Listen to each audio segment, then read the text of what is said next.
Selamat siang, kami dari kelas 10 9 IPS ingin menerapkan tentang dana pensiun dan juga lembaga pembiayaan. Saya, Alin Nurismawati, nomor absen 05. Perkenalkan, nama saya Andriansyah, nomor absen 7. Nama saya Ayuandira, nomor absen 11. Nama saya Ziza Fatina Dewi, absen 12. Halo, nama saya Hairi Ilham dengan nomor absen 23. Nama saya Ludwig Alden Dapot Simangunsong dari kelas 10 9 IPS absen 24. Nama saya Muhammad Tisar Ramadunu Satria Racana, nomor absen 25. Nama saya Nayara Ashifa, nomor absen 33. Nama saya Raffi Ahmad Damar, nomor absen 35. Saya Revanera Sawarasyad, nomor absen 36.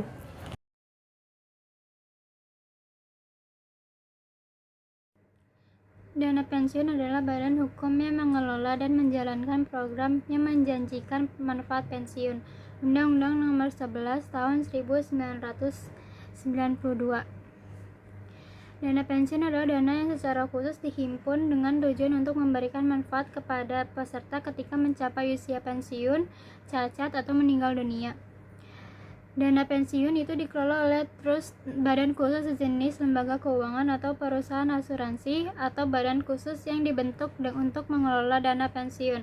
Ralph Estes. Perusahaan dana pensiun adalah perusahaan yang memungut dana dari karyawan suatu perusahaan dan memberikan pendapatan kepada peserta pensiun sesuai perjanjian atau kasmir.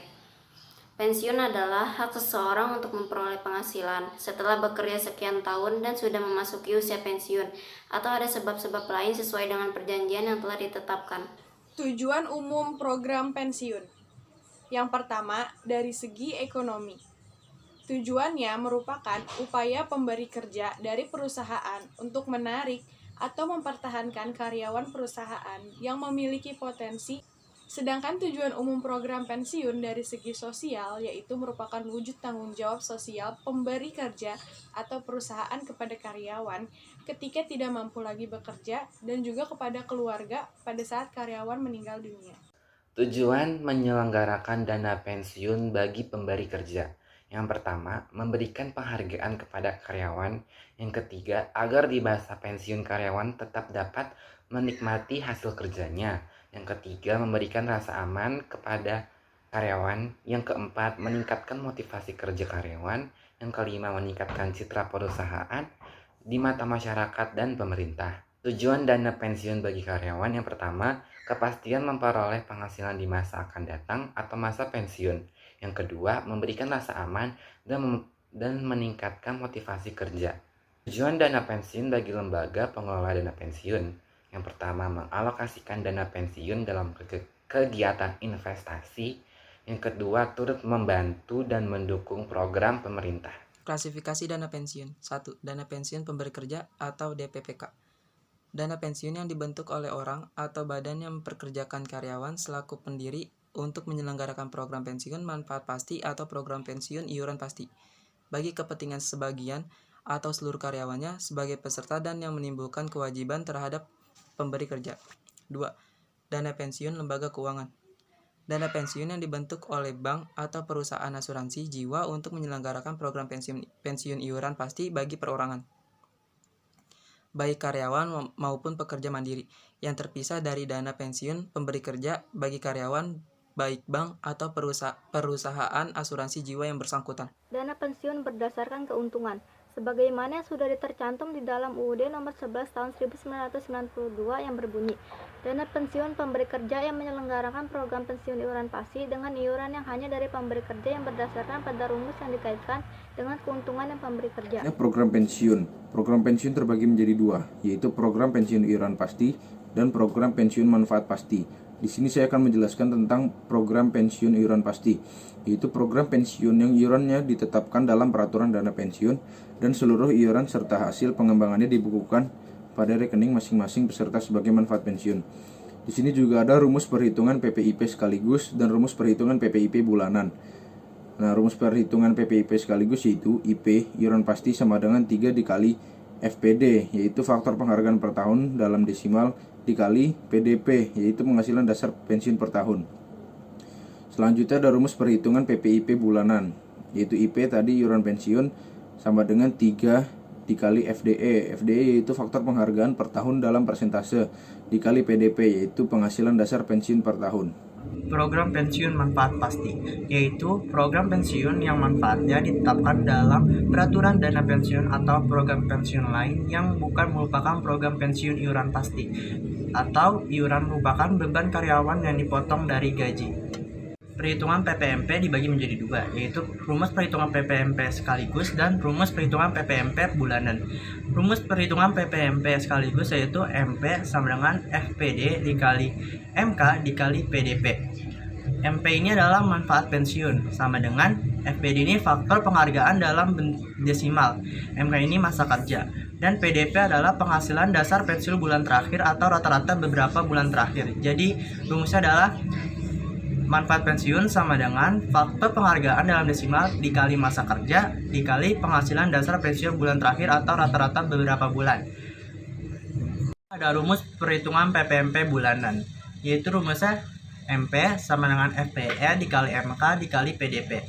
FPE ini adalah faktor penghargaan per tahun dalam persentase. Jadi rumus perhitungan PPMP bulanan adalah manfaat pensiun sama dengan faktor penghargaan per tahun dalam persentase dikali masa kerja dikali penghasilan dasar pensiun bulan terakhir atau rata-rata beberapa bulan terakhir. Pensiun itu ada 4. Yang pertama adalah pensiun normal. Pensiun normal adalah pensiun yang diberikan untuk karyawan yang usianya telah mencapai masa pensiun seperti yang telah ditetapkan oleh sebuah perusahaan. Yang kedua adalah pensiun dipercepat. Pensiun dipercepat adalah pensiun yang diberikan untuk kondisi tertentu seperti contohnya pengurangan pegawai. Yang ketiga adalah pensiun ditunda. Diberikan kepada karyawan yang meminta pensiun sendiri saat usia pensiun belum mencukupi. Dan yang terakhir ada pensiun cacat, yaitu pensiun yang diberikan kepada karyawan yang mengalami kecelakaan sehingga dianggap tidak mampu lagi untuk bekerja di perusahaannya. Asas-asas dana pensiun. 1. Asas keterpisahan kekayaan dana pensiun dari kekayaan badan hukum pendirinya. 2. Asas penyelenggaraan dalam sistem pendanaan. 3. Asas pembinaan dan pengawasan. 4. Asas penundaan manfaat. 5. Asas kebebasan untuk membentuk atau tidak membentuk dana pensiun.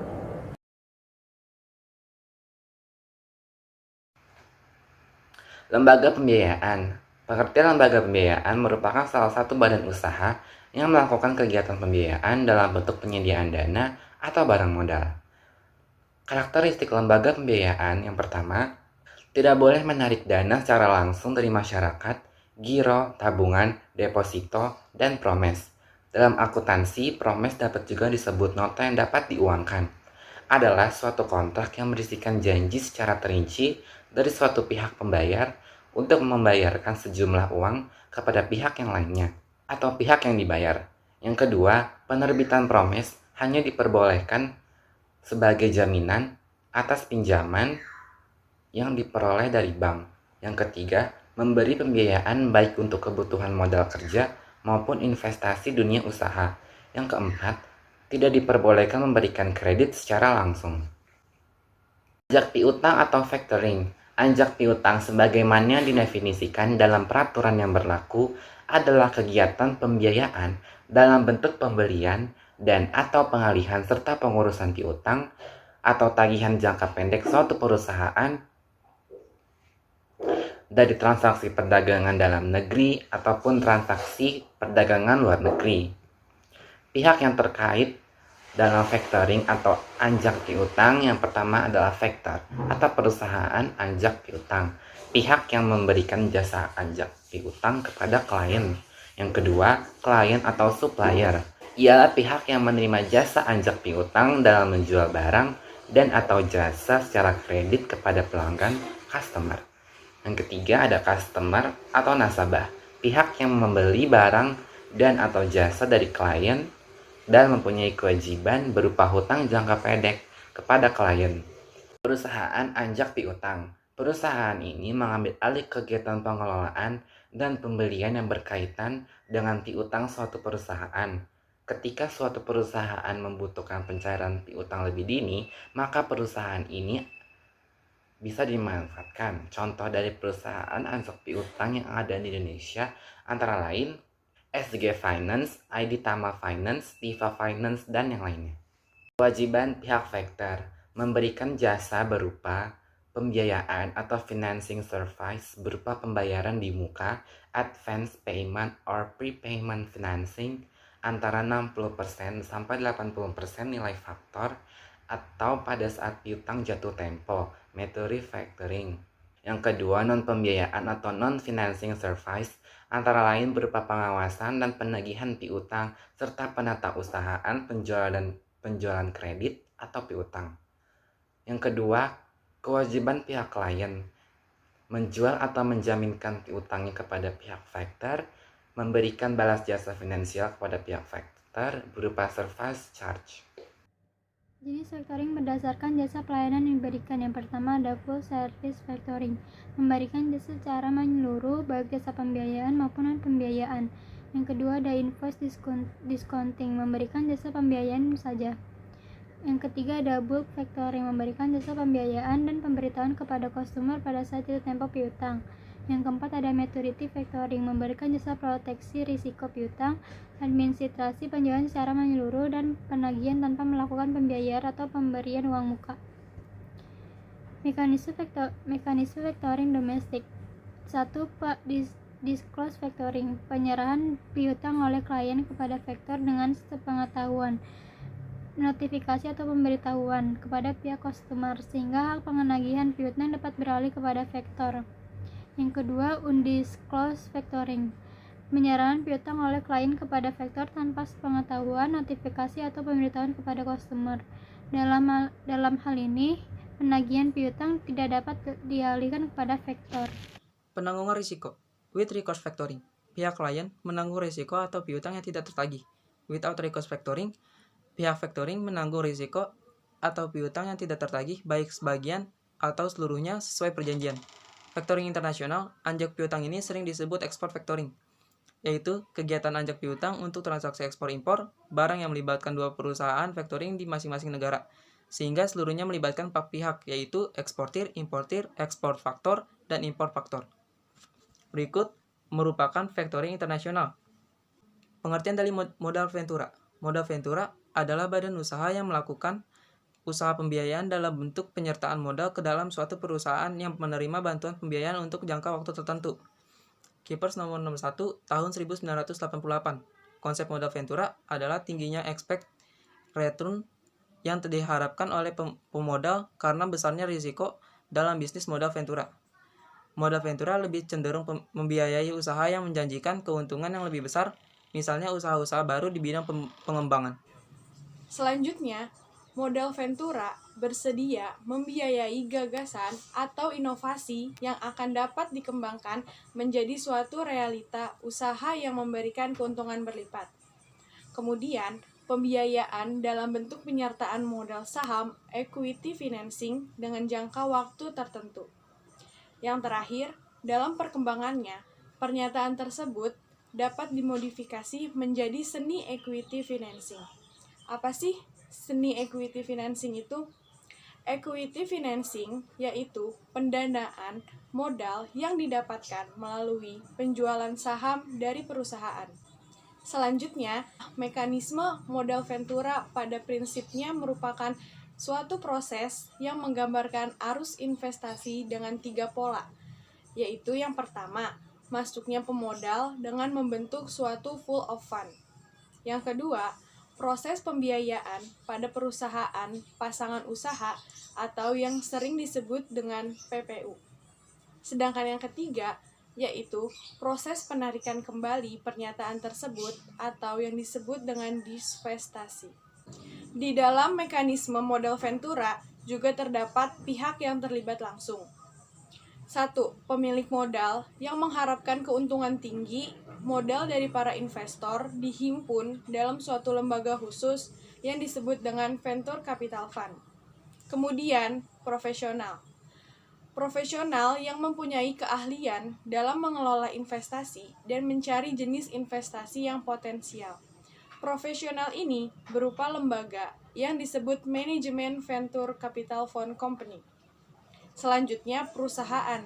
Perusahaan ini yang membutuhkan modal untuk pengembangan usahanya. disebut dengan investasi company atau perusahaan pasangan usaha. Selanjutnya adalah bentuk mekanisme dari perusahaan modal ventura. Yang pertama itu ada single tier approach. Di dalam mekanisme ini terdapat 2 poin. Poin yang pertama yaitu membentuk perusahaan modal ventura yang langsung dikelola oleh manajemen perusahaan itu sendiri atau yang disebut PMV konvensional. Poin yang kedua yaitu mekanisme menempatkan perusahaan modal ventura dalam 2 fungsi, yaitu sebagai pemberi bantuan pembiayaan dan juga sebagai pemberi bantuan manajemen kepada PPU. Bentuk mekanisme perusahaan modal ventura yang kedua adalah two-tier approach. Di dalam mekanisme ini juga terdapat 2 poin. Poin yang pertama yaitu membentuk modal ventura, kemudian pengelolaannya diserahkan kepada perusahaan manajemen investasi yang memiliki keahlian di bidang modal ventura tersebut.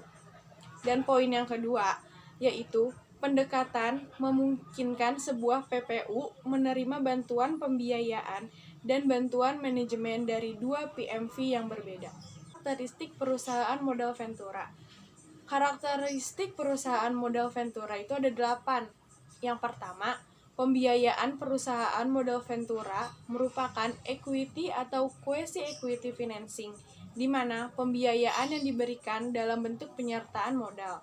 Yang kedua, instrumen pembiayaan menggunakan obligasi konversi. Karakteristik PMV selanjutnya yaitu yang ketiga, merupakan investasi dengan perspektif jangka panjang dengan mengharapkan capital gain. Yang keempat, merupakan pembiayaan yang bersifat risk capital, karena tidak di-cover oleh jaminan sebagaimana kredit di perbankan. Yang kelima yaitu pembiayaan PMV bersifat aktif atau active investment, karena disertai keterlibatan dalam manajemen perusahaan.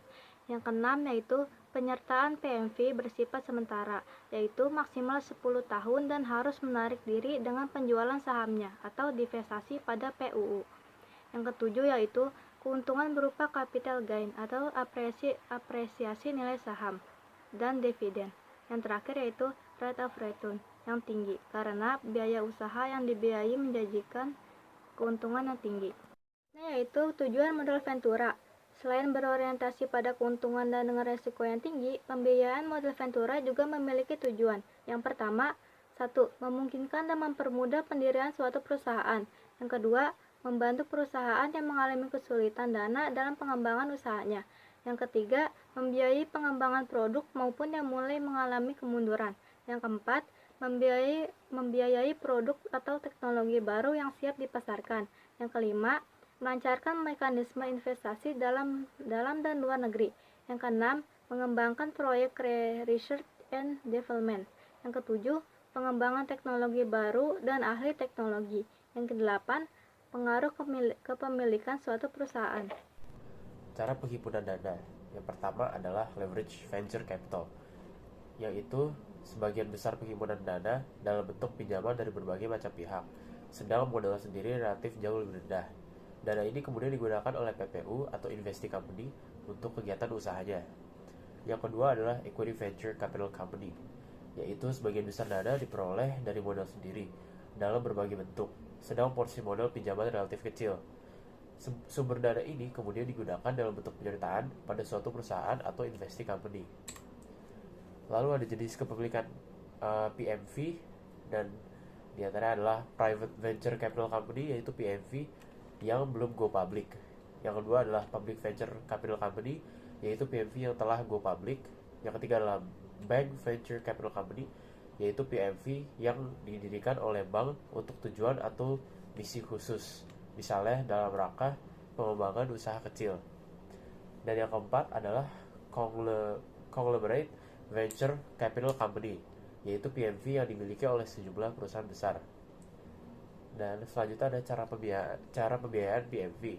Yang pertama adalah penyertaan modal langsung, yaitu PMV mengambil bagian sejumlah saham PPU atau equity financing dengan cara bersama mendirikan perusahaan baru atau diambil dari portofolio saham. Yang kedua adalah semi-equity financing, yaitu membeli obligasi konversi atau convertible bond yang diterbitkan oleh PPU. Yang ketiga adalah pembiayaan bagi hasil, yaitu modifikasi pembiayaan untuk usaha yang belum berbadan hukum, terutama bagi usaha yang kecil. Dan ada juga yang namanya tahap-tahap pembiayaan PMV. Yang pertama adalah early stage financing, yaitu seed financing, yaitu pembiayaan pada tahap penelitian dan riset untuk mengukur viability semua objek pembiayaan.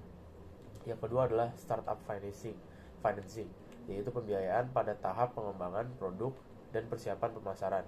Yang ketiga adalah first round financing, yaitu pembiayaan pada tahap peluncuran komersial fenotipe produk. 2. Expansion stage second round financing, yaitu pembiayaan untuk peningkatan kemampuan penjualan atau pemasaran. Third round financing, yaitu pembiayaan untuk pengembangan produk baru dan memperluas jaringan bisnis. Bridge finance atau mezzanine, yaitu pembiayaan dalam rangka memperbaiki kondisi keuangan guna persiapan go public. Acquisition and management buyout financing, yaitu pembiayaan dalam rangka mengakuisisi perusahaan lain, serta pembelian saham perusahaan. 3. Turnaround situations, pembiayaan bagi perusahaan dalam kondisi sulit dan bahkan kondisi bangkrut. Divestasi modal ventura merupakan tahapan akhir dari pembiayaan PMV dengan menarik kembali penyertaan saham pada PPU. Investasi atau penyertaan oleh PMV bersifat sementara. Pada dasarnya kepemilikan saham oleh PMV untuk dijual kembali dalam rangka memperoleh capital gain. Alternatif divestasi PMV yang pertama, penawaran umum melalui pasar modal atau IPO. 2. Menjual kembali kepada perusahaan pasangan usaha atau buyback. 3. Menjual penyertaan PMV kepada investor baru. 4. Menjual perusahaan atau private placement, yaitu PMV bersama PPU menjual seluruh saham kepada perusahaan lain atau individu. 5. Melikuidasi PPU atau liquidation. Sewa guna atau leasing. Financial Act Standard Board FASB 13, sewa guna usaha adalah suatu perjanjian penyediaan barang modal yang digunakan untuk suatu jangka waktu tertentu. The Internal Accounting Standard IAS 17, sewa guna usaha adalah perjanjian di mana lessor menyediakan barang atau aset dengan hak penggunaan oleh lessee dengan imbalan pembayaran sewa untuk suatu jangka waktu tertentu. The Equipment Leasing SELAUK, sewa guna usaha adalah suatu kontrak antara lessor dengan lessee untuk penyewaan suatu jenis barang atau aset tertentu langsung dari pabrik atau agen penjual oleh lessee. SK Menkyu No 1169 KMK 01/1991 tanggal 21 November 1991 adalah kegiatan pembiayaan dalam bentuk penyediaan barang modal baik secara sewa guna usaha dengan hak opsi finance lease maupun tanpa hak opsi operating lease untuk digunakan oleh lease selama jangka waktu tertentu berdasarkan pembayaran secara berkala. Pihak yang terlibat dalam leasing yaitu lessor. Lessor merupakan perusahaan sewa guna usaha yang memiliki hak atas barang. Lease adalah perusahaan atau pihak pemakai barang yang bisa memiliki hak opsi pada akhir perjanjian. Supplier merupakan pihak penjual barang yang disewa gunakan. Bank kreditur dapat terlibat walaupun secara tidak langsung. Mekanisme transaksi leasing. 1. Lease menghubungi para supplier untuk menentukan jenis barang, spek harga, waktu pengiriman, dan jaminan purnajual atas barang yang akan di-lease. 2. Lease melakukan negosiasi dengan lessor tentang kebutuhan pembiayaan. 3. Lessor mengirimi letter of offer atau commitment letter kepada lease. 4. Penandatanganan kontrak leasing. 5. Pengiriman order beli kepada supplier. 6. Pengiriman barang dan pengecekan barang oleh lease sesuai pesanan. 7. Penyerahan dokumen oleh supplier. 8. Pembayaran oleh lessor kepada supplier. 9. Pembayaran sewa secara berkala. Jenis-jenis perusahaan leasing. 1. Independent Leasing Company. Leasing jenis ini berdiri sendiri dari pihak manapun. Contohnya bank. Bank dalam hal ini dapat memberikan pembiayaan kepada lease lessor maupun kepada supplier. 2. Captive lessor. yaitu apabila supplier mendirikan perusahaan leasing dengan tujuan meningkatkan penjualan. Jenis ini sering disebut two-party lessor, yang dimana pihak pertama adalah perusahaan induk dan anak perusahaan leasing, sedangkan pihak kedua adalah lease. Selanjutnya ada teknik pembiayaan leasing atau finance lease. Jadi saya akan menjelaskan tentang finance lease itu apa. Yang pertama, lessor yang membiayai dan sebagai pemilik barang modal. Yang poin kedua, lease membayar sewa atau lease payment secara berkala. Sewa terdiri atas biaya perolehan barang dan biaya lainnya, serta spread yang diinginkan.